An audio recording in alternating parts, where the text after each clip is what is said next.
বাংলাদেশে কোটা সংস্কারের দাবির প্রেক্ষিতে ভয়াবহ পরিস্থিতি হওয়ার কারণে দেশে কারফিউ এবং সেনাবাহিনী মোতায়েন করা হয়েছে। তবে বাংলাদেশ আওয়ামী লীগের সাধারণ সম্পাদক ওবায়দুল কাদের বলেছেন, দেখা মাত্রই গুলির নির্দেশনার কথা জানিয়েছেন এই কারফিউতে। বিবিসি এমন তথ্য দিয়েছে।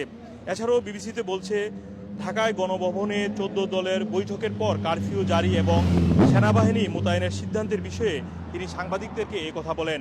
তিনি বলেন, আন্দোলনের নামে বিভিন্ন জায়গায় হামলা চালানো হয়েছে। রাষ্ট্রীয় গণমাধ্যম বিটিভি সম্পূর্ণভাবে পুড়িয়ে দিয়েছে, রাষ্ট্রীয় গুরুত্বপূর্ণ স্থাপনা ধ্বংসযজ্ঞ চালিয়েছে।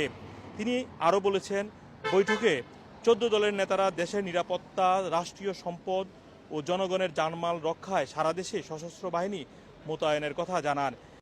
এছাড়াও ওই বৈঠকে বাংলাদেশের সকল মানুষের কাছে দেশের এই ভয়াবহ পরিস্থিতির কারণে সহযোগিতা চাওয়া হয়েছে।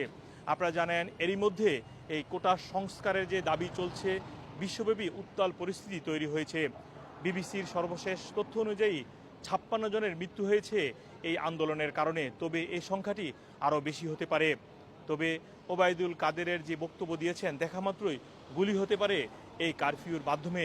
এই পরিস্থিতির কারণে সামনের দিকে আরও কী ধরনের পরিস্থিতি তৈরি হয় সেটি বলা কঠিন।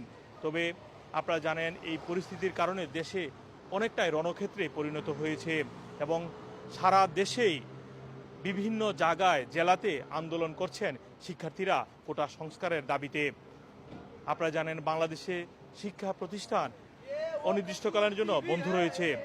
তারপরেও পরবর্তী ভয়াবহ অবস্থা তৈরি হওয়ার কারণে সর্বশেষ 19শে জুলাই দেশে কারফিউ ঘোষণা করা হয়েছে। মোহাম্মদ আব্দুল হান্নান, টুডে নিউজ, যুক্তরাজ্য।